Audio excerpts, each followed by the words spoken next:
Hi, and welcome back to This Week in Voice, Season 4, Episode 2. We've got two phenomenal guests joining us on the show today. We will get to them in just a moment. Want to thank Microsoft for being the sponsor of Season 4 of This Week in Voice. Microsoft is giving a major keynote at Project Voice, the #1 event for voice tech and AI, taking place January 13th to the 17th in Chattanooga, Tennessee. The website for that is projectvoice.ai. Microsoft is doing a lot of interesting work across their company. I encourage you to check it out. Head over to www.microsoft.com, and we will link to Microsoft's website as we have done last couple of weeks of the show, episode 1, and then the special episodes over the summer, to their site so you can check it out there. We are thrilled to be joined by two excellent guests, and I'm going to start with Audrey Arbeeny. Audrey, say hello. Well, hi, and thanks, Bradley, for having me on. This is great. Audrey, thank you for setting this time aside. So you are CEO of Audiobrain. You do a lot of really interesting work. Take a moment, tell us who you are, what Audiobrain does, and what you do. Sure. Audiobrain is a specialty boutique firm, agency that does sonic branding. I've been doing sonic branding, I'm going to say my whole life, but formally I've been doing it for 25 years. And sonic branding is the strategic and creative development of a consistent audio experience and leveraging it across the various touch points for a brand. So nothing is arbitrary. Every sound that the consumer hears is another point to enforce the brand messaging, the brand experience, and make the whole thing better as a whole. So what we do is we will have a very formidable process, but we look at every single touch point the same way you do with a visual identity in anything in branding, every place that the brand is heard. So it's music, sound, voice, vibration. We create a strategy, we create a system, and then we leverage it out. So we help brands literally and figuratively find their voice. And we do testing and guidelines, and we've launched many top brands in the world. And like I said, we've been doing this for an extremely long time. So it's pretty fascinating for us to see this extraordinary surge in interest in sonic branding, because it's not new, it's just newly needed based on emerging technologies. You have reached legendary status with with a lot of this stuff going on. People revere you and the work that you do, and Thank you. For good reason. You're a true OG of this voice stuff, and everything with audio. Thank you for joining us on the show. Thank you very much for having us. My second guest is Braden Ream of Voiceflow. Braden, say hello. Hey, Bradley. Thanks for having me on. Super excited to be here. Yeah, thank you for joining us, Braden. So you've got a very interesting company doing a lot of interesting work in the voice space. Tell us who you are, tell us what Voiceflow is, and tell us what you do. For sure. So I'm Braden, the CEO and one of the co-founders of Voiceflow. We make it easy to design, prototype, and build voice interfaces, primarily voice apps for Alexa and Google Assistant. So we're used by over 15,000 people now, some top brands, including the New York Times, BBC, Mattel, American Cancer Society, and a bunch of others. And to date, we power roughly between 8 and 12 million utterances per month. And that's, I think well over 5,000 voice apps at this point. So, 5 or 6% of all the voice apps hosted on Alexa are hosted on Voiceflow. All right. So that's there's nothing wrong with that. Yeah, y'all are hot. Everything you're doing is resonating. You've done a great job cultivating community around the software that you've put together, and shoot, it's working. Congratulations for that, and thank you for being on the show. Yeah, of course. No, super excited to be here. With that, we'll get to the news. And story number 1 this week, an important one from the Daily Mail, and I want to read. I've got the headline that's written on the news page, but I want to read the actual thing that the Daily Mail wrote. Donald Trump has been briefed on high-tech scheme to harvest Apple Watch, Alexa, and Google Home data to set up early warning system to spot signs of mental health problems in mass shooters before they strike. So, that that is a lot. That's and it's. I just find it interesting. This is a foreign publication writing about this, when I really haven't seen a lot of domestic media talk about it, or talk about it to this extent. This touches on a lot of different things.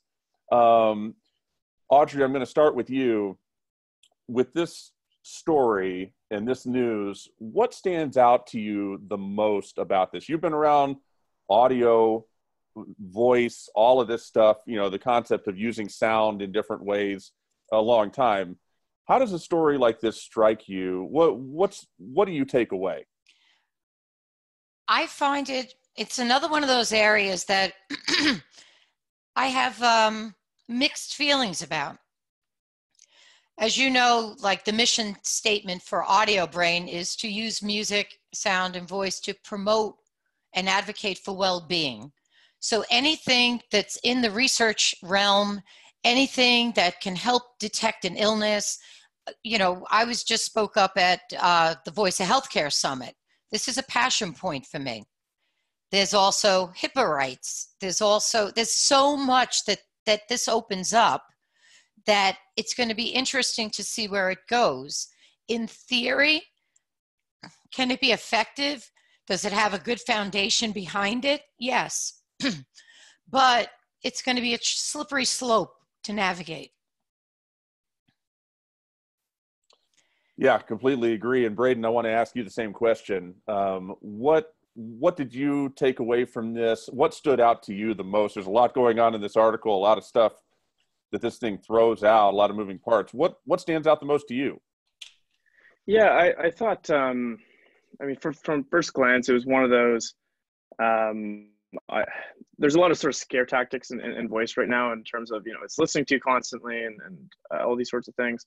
I thought it was a little outrageous, and I would never see the platforms like Alexa and Google and Siri and others actually buy into something like this.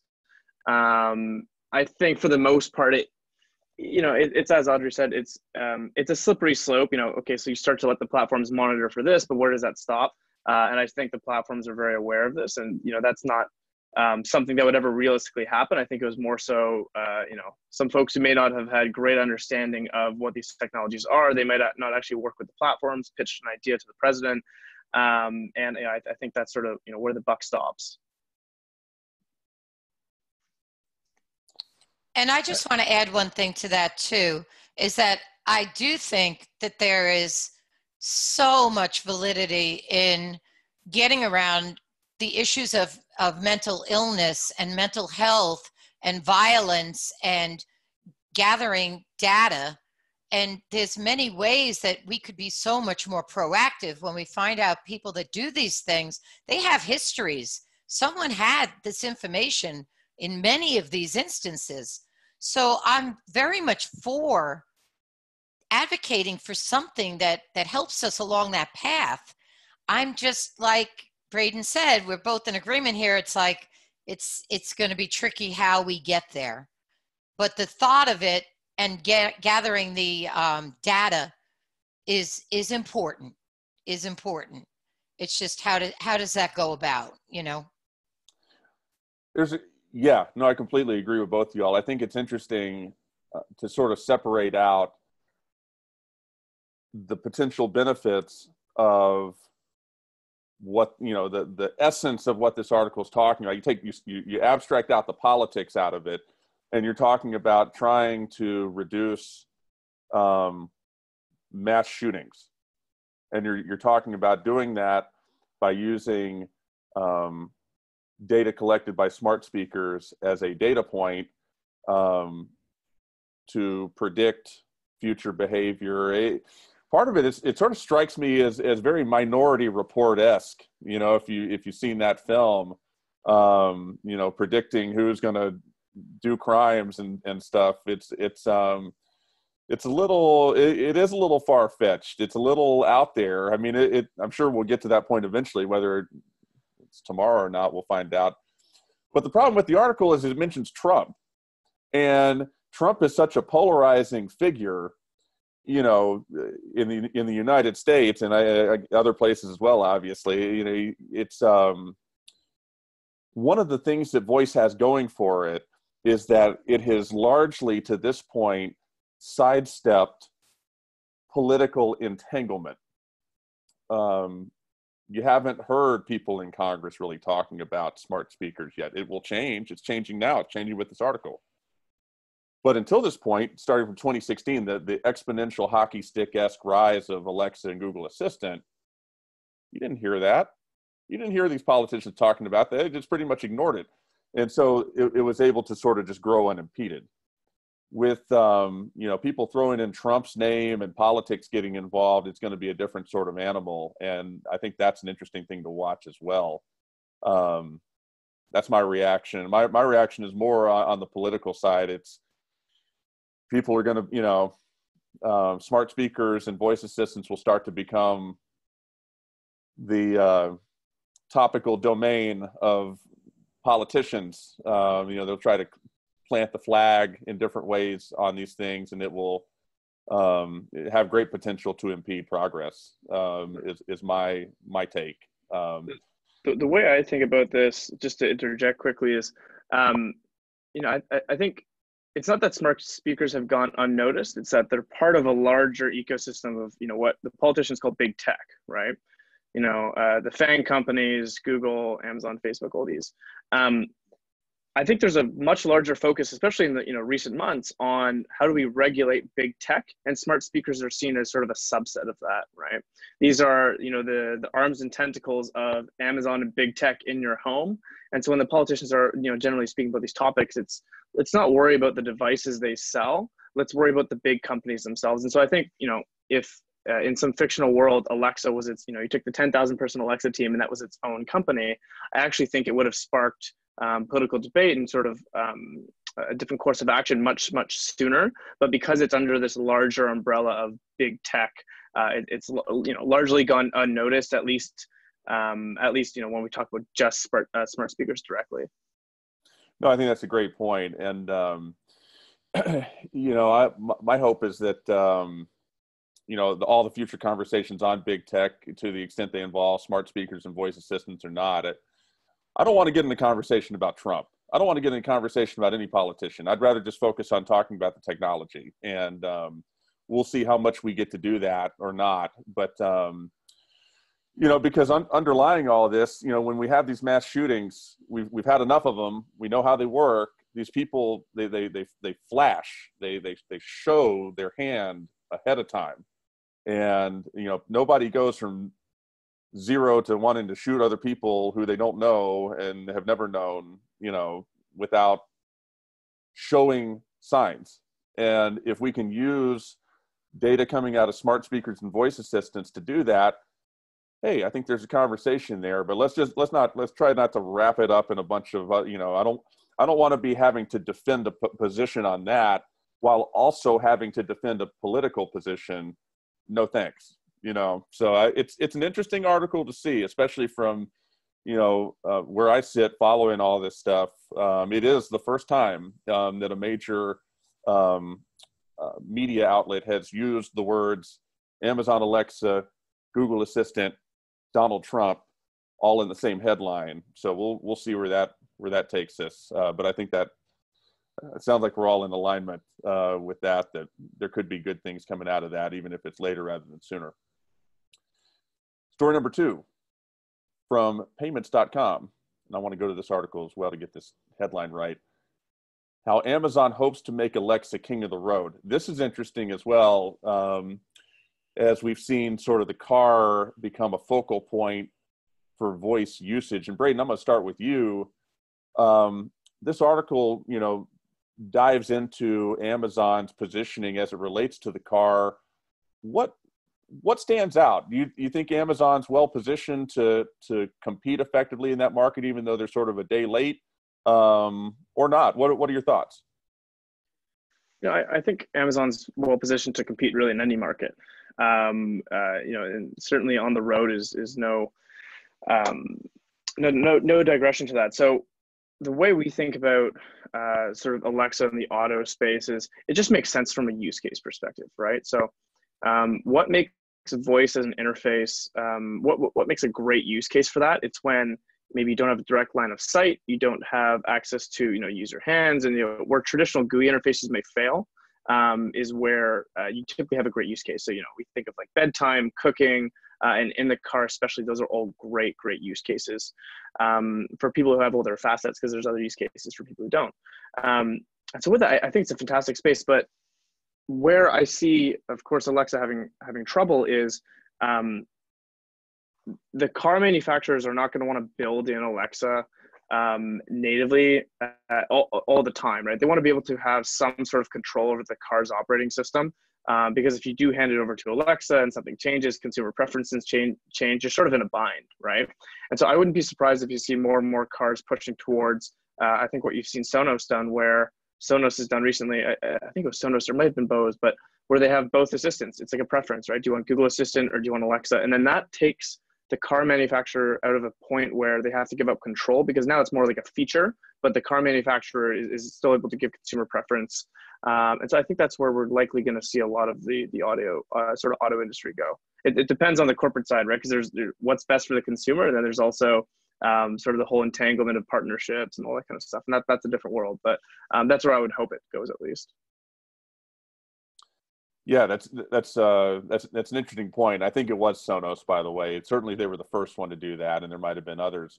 Audrey, what are your thoughts on Amazon in the car? You think it's going to work out for them? You think it's too late? What are your thoughts when you see what Amazon's doing in the car? Oh, I agree 100% with everything that Braden said. Is exactly what I was going to say, is that I think, again, Amazon can get in any game at any time that they want to, in my opinion. I think that Braden pointed out to really good use cases, and we were discussing that here this morning. I was talking with my team, and we were talking about that and saying, if it came as an option, it came as the way you have these other options, that's going to get the onus off the car manufacturers. Now, to a certain degree, having certain things built into the car would obviously be ideal, but it's going to kind of pigeonhole the manufacturers unless it's something that's so outstanding that it's worth them going out there and building it in. I see it more coming on as an option. I think they will get into it. I think it has a lot of good value. And I think that we'll see it. And what's interesting, especially with like what my company does, and you know this, Bradley, we work on things years before they come out. So we kind of have an inside path. I mean, we've done everything from the Xbox 360 to, an entire cruise line to a lot of high profile stuff. And often we are doing technologies that haven't hit market yet. And there's some crazy stuff coming up, really interesting stuff. But how much stuff more can you do in your car before, it starts to become a distraction? I was in a car recently and I felt like I was in, I do live in New York City, so I don't own a car. So I have to depend on, when I go suburban. And it was like it had a hologram in the driver's seat to, for the driver to have a different kind of view. And it had everything that you could possibly imagine. So when it brings benefit, it's going to be an option, in my opinion. No, that's good. And so my wife and I have a 7, soon to be 8-year-old son, and he's constantly upset that we own a car. He's all about the environment. And, he's like, Daddy, why do you own a car? I'm like, because I have to. But he would rather no one own a car. And there's people who are like that. And maybe that's the world we get to. But, as long as we own cars, it is interesting to think about the role that voice will play in the car. And I think that my eyes were open to this back in April when we did the Voice of the Car Summit out in the Bay Area. I really did not realize until that point just how, number one, the voice use cases in the car are profoundly different. than they are in the home. It's a different ball game. It's different expectations, different functionality that's needed. It's different. Second of all, the usage is extremely high. It's higher than in the home. And Brett did a great job reporting on that. Between Siri and Google Assistant, and on mobile devices, the usage of voice in the car, at least earlier this year, I'm sure it's still the case, was higher than in the home. And that was just really eye-opening for me because you're right, there can be a point of distraction with it, but there is a sweet spot where it will save lives. People not looking at things, going hands-free, being able to talk to a screen or a computer rather than, and really regaining their attention is what it's about, if it's done right, rather than subtracting attention. It's been interesting for me to learn about that. I want to call attention to the quote that's at the bottom of this article. I thought it was interesting, and it poses a question that I want to ask for both of y'all. And I guess I'll start a sentence back as it explains what this is. It says, of course, Amazon has its backdoor device entry point in the Echo Auto hardware. The reviews of that device have as yet not been stellar, and access to the product remains by invitation only. I think that's changed. As Amazon continues to debug the system. Quote, it won't take long for the Echo Auto's biggest issue to become apparent. It's basically superfluous, one reviewer said. Since you need to have a phone with you for it to work, it basically acts as a middle device. It doesn't do anything you can't do with your phone, and it doesn't really make voice interactions any easier. So I thought that was interesting. And my question for y'all is that, you sort of answered it already, talking about having the ability in cars, sort of a preference toward being able to choose what voice assistant you want, and that being sort of a gold standard. And I could see that being the case. But Braden, I'm going to start with you. Do you think that to do as well in the car as Amazon would like to, and to not have that erode their overall voice market share, do they need to have a phone? I don't necessarily think they need to have the reason that it's acting as a middleware is it needs some sort of connectivity, right?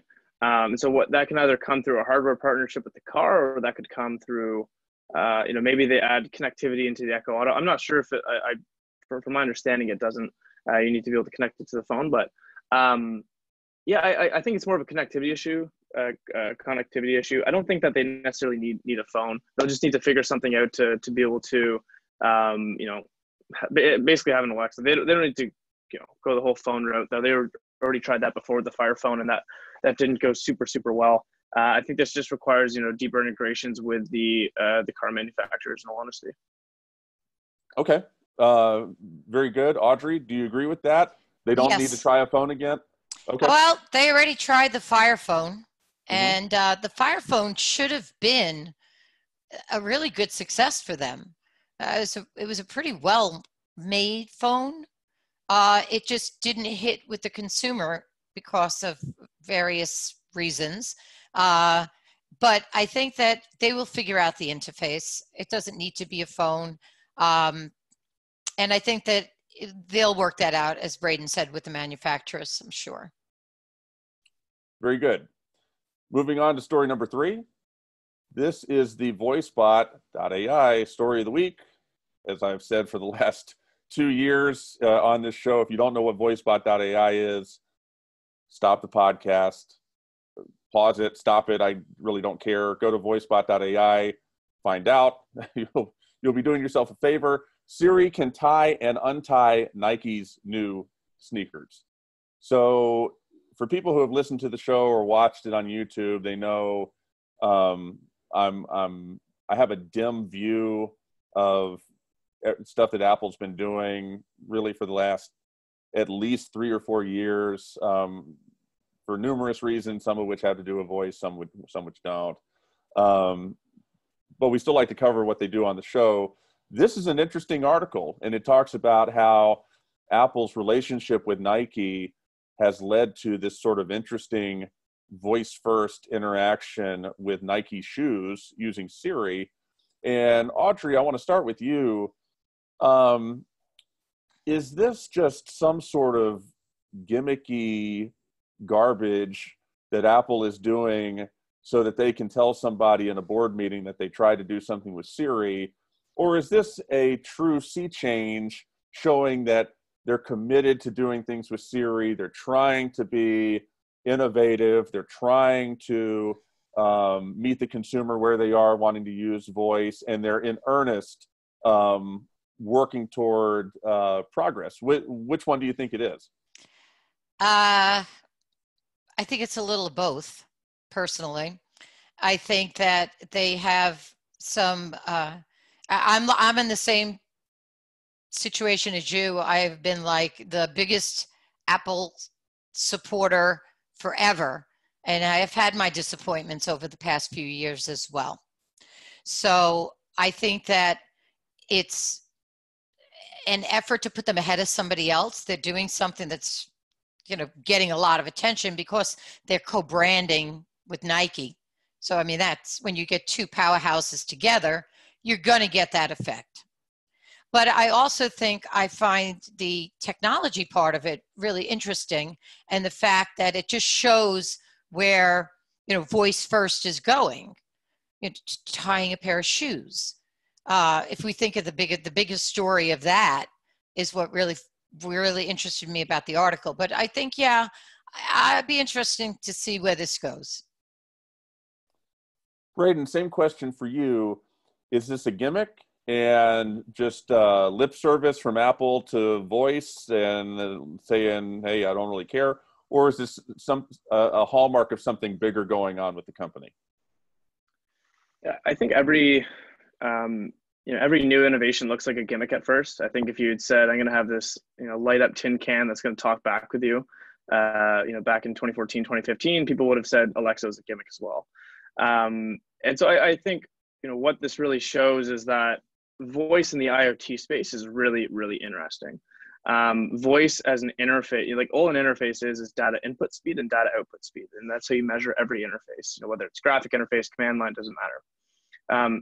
Where voice interfaces excel is input speed. That's where that is the best interface for input speed other than like a brain connection. But that's 10 or 15 years out from now, I hope at least. And so I think when you think about it in the clothing space or in any of these spaces where it's a single command, it's a single output, that is just a fantastic use case for voice. And so I think the way I looked at this story was less about what the actual use case was, in this case, just tying up shoes. I thought for me, it was really cool to see sort of a non-traditional tech, a non-tech player like Nike start to think about how can I actually introduce voice interfaces into my product lineup.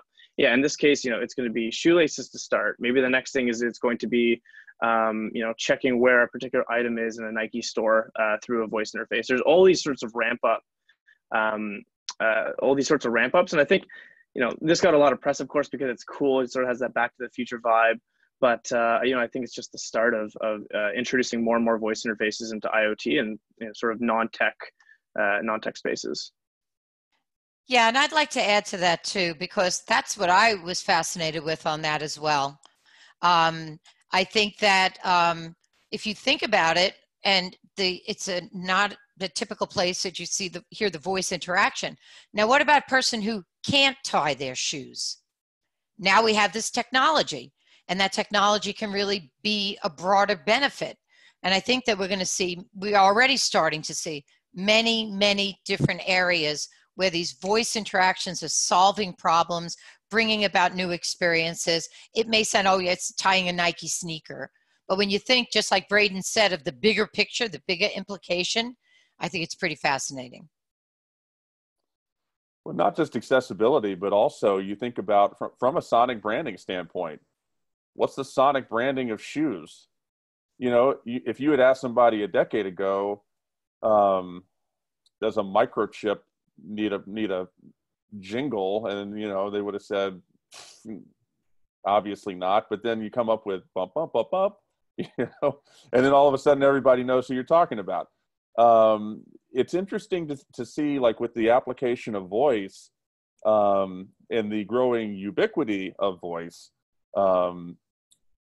that all of a sudden any inanimate object you want to talk about could need some sort of sonic branding strategy. Because if you're going to create a Siri integration with a Nike set of shoes, surely you're going to think about how you're actually going to execute that. And do you need well-produced audio? Oh, yeah, well, sure, of course. So, okay. So are you going to use, who's going to narrate it? That's part of the sonic branding.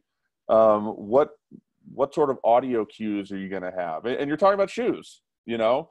It's interesting to think about how stories like this sort of connect the dots back to the reality that maybe everything needs sonic branding. You know, so it's interesting. I was gonna say, I actually think that's probably the most interesting point of this whole story is, I think when you think about the natural progression of where voice interfaces should have gone, it would have been, smart speakers. Of course, that makes sense.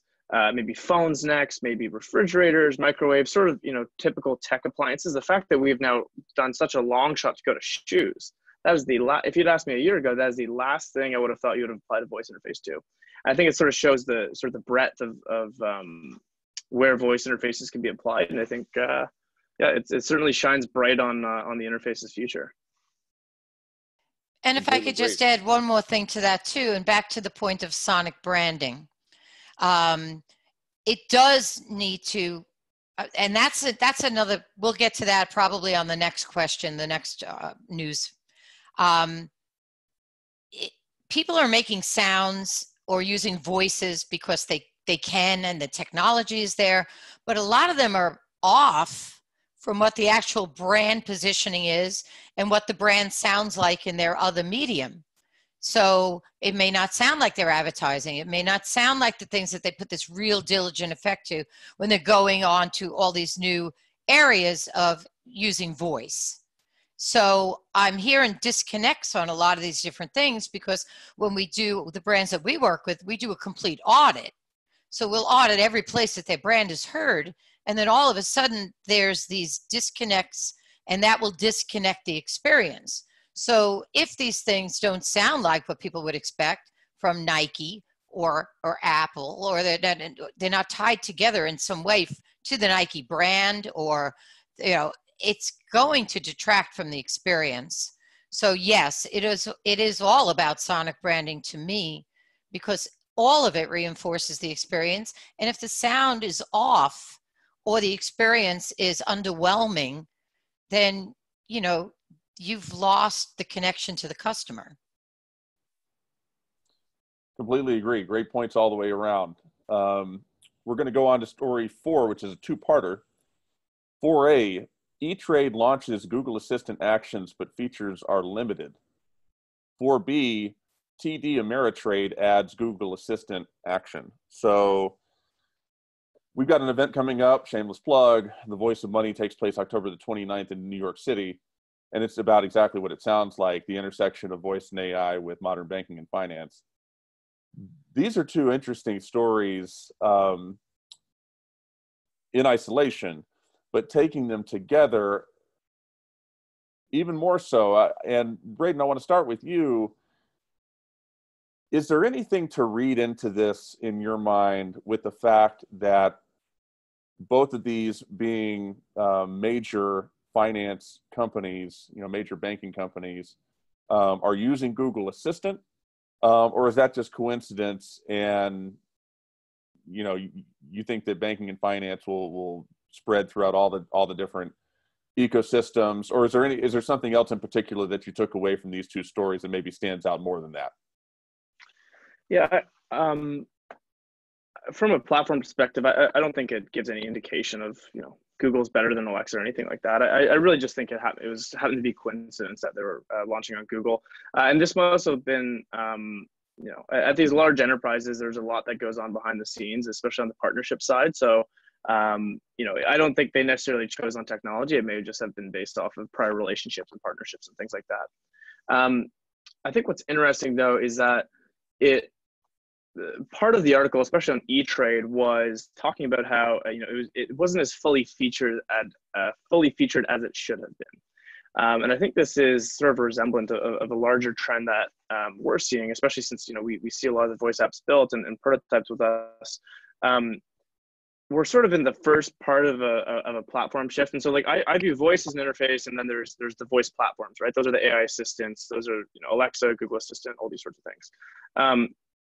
At the beginning of every platform shift, you'll typically see people from the previous platform try to bring over what worked there. So, when you saw going from web to mobile, you had a lot of mobile apps which looked like websites, right? That's how they functioned. You had a lot of companies which were just trying to convert websites to mobile apps.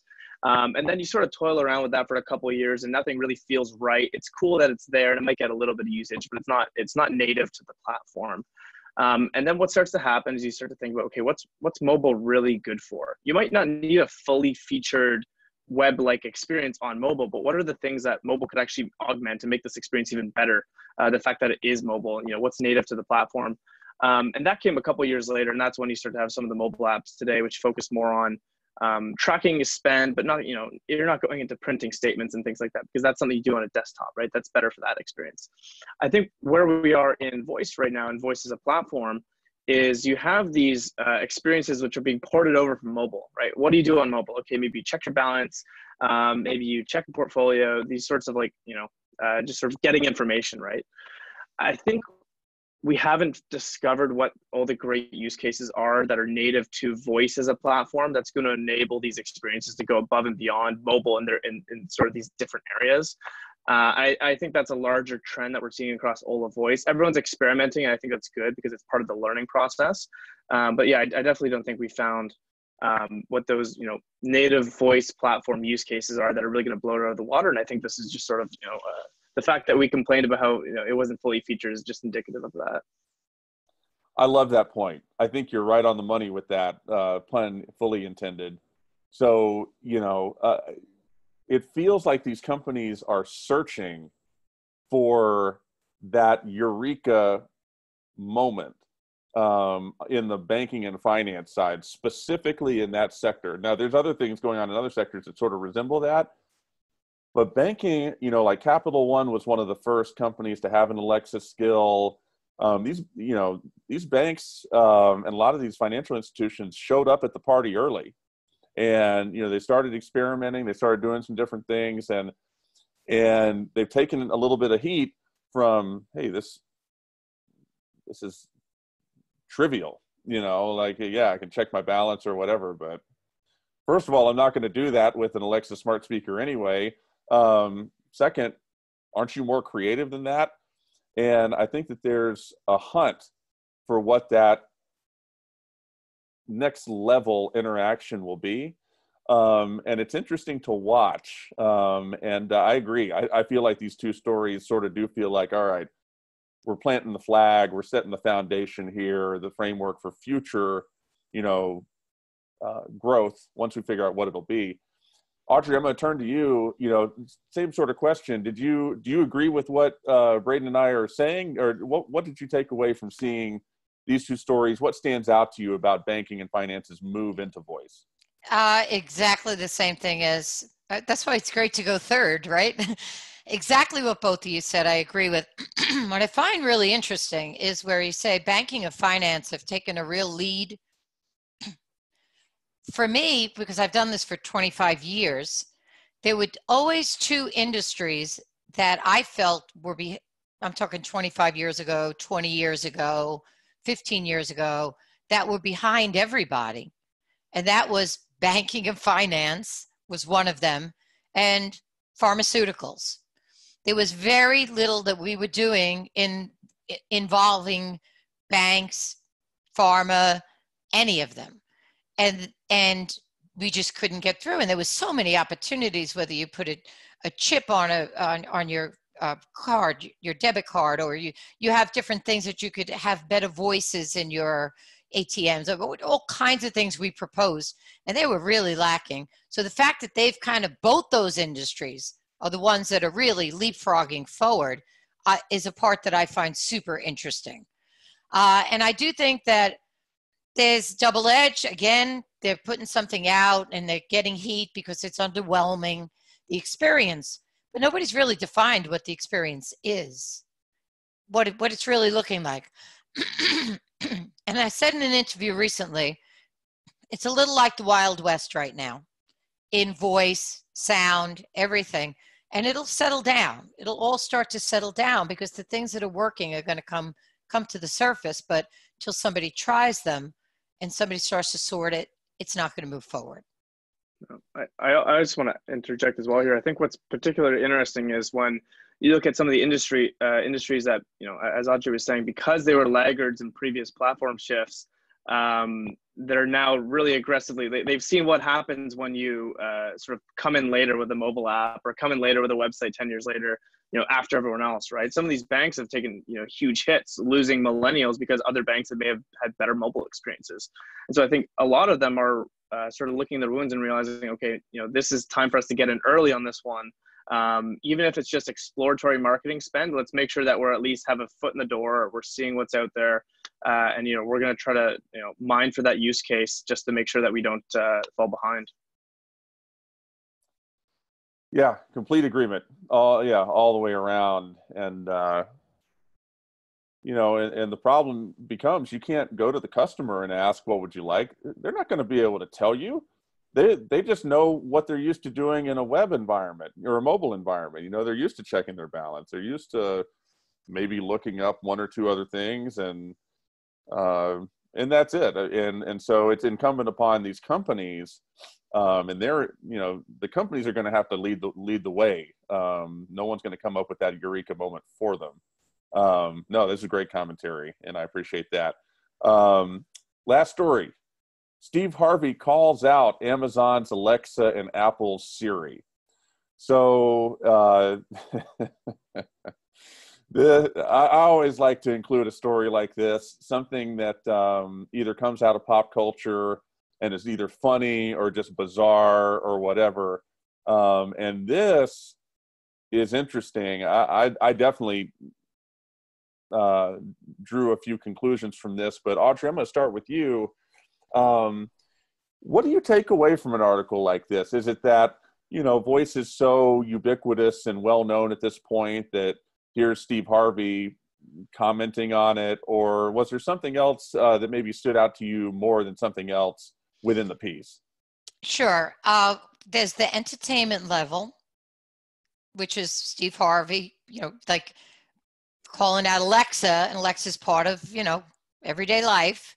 And so there's that part, but there is also the part that I do a tremendous amount of voice branding, and he's making a really valid point on conversational and different nuances in different cultures and different accents in different regions. We go through this all the time. It is really a true thing, because I know if I Google myself, it comes up olive bean. If I say Audrey Arbeeny, it comes up. It never gets me. It doesn't pick up my New York accent for some reason when I say certain things. So there's kernels of truth in what he's saying there, with no doubt. And it's going to be something that that will have to be delve deeper. And people are coming out with the technologies to kind of address some of this now. And I know that many years ago, we handled our voice talents differently than we do now. Now we only get local voice talent. We get 3 proofers because we find little nuances in slang or dialect.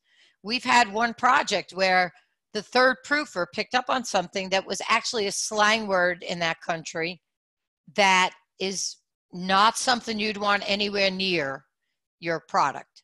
So there's a lot of truth in what he's saying about the recognition. And there's a lot of work going on in that area. That's going to jump, I believe, really, really quickly, really soon. And I'm curious what Braden feels about that.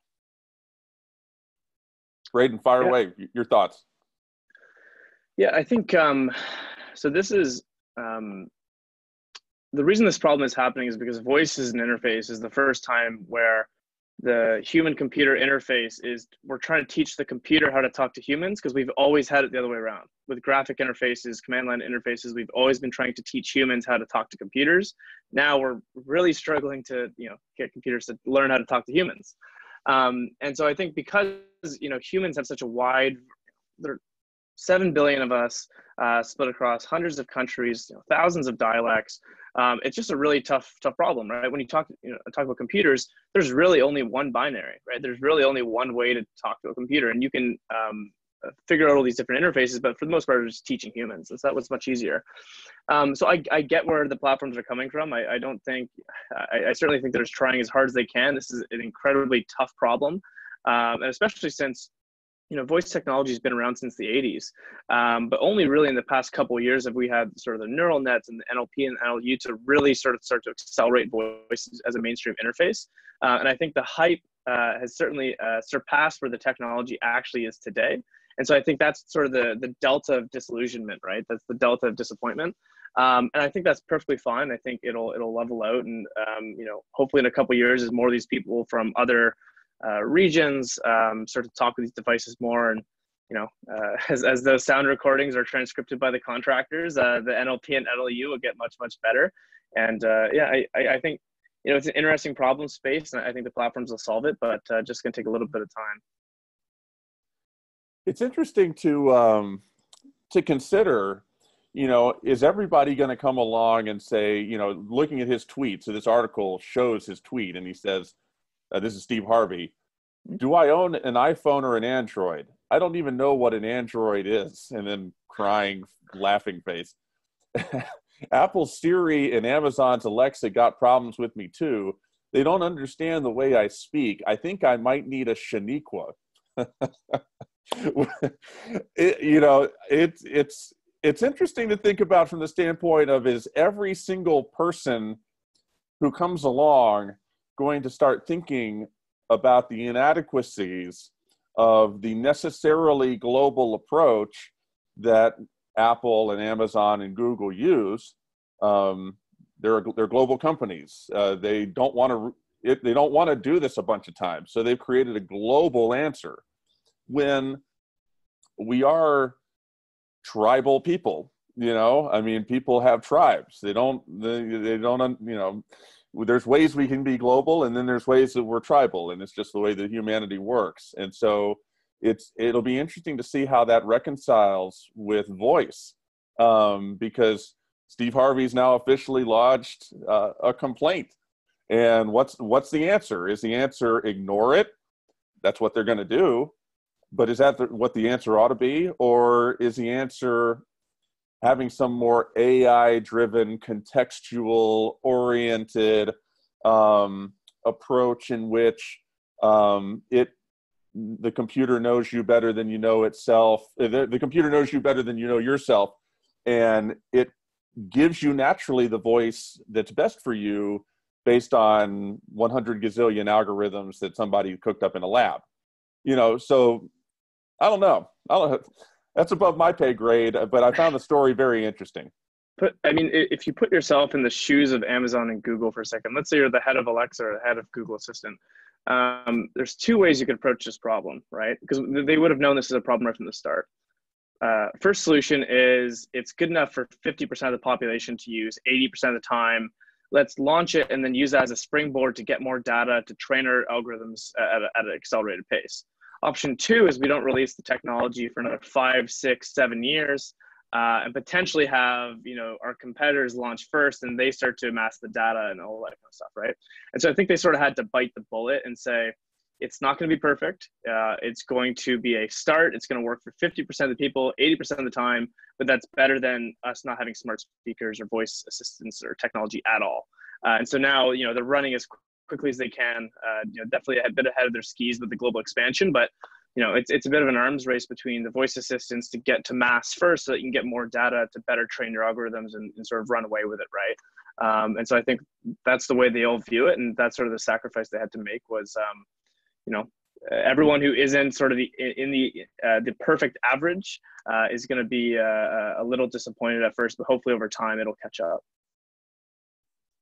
I also think over time there's plenty of room for machine learning, and where you might have niche markets, and you can get the local version of, you do certain sample recording of your particular voice, and it's completely customized then to you, and the way your cadences and You know, there's so much technology coming out, tremendous technology in the voice technology space. So I think it's going to be something like that. And we have it for the most part. It's really helped a lot, and it's just going to get better. It's a good place to leave the show. Braden, Audrey, thank you both very, very much for being my guests on This Week in Voice. Thank you for sharing your time as well as your expertise with me and the audience. It's greatly appreciated. Thank you, Bradley. Yeah, thanks for having me. Thanks, Braden. For This Week in Voice. For This Week in Voice, Season 4, Episode 2. Thank you for listening, watching if you're watching on YouTube. Until next time.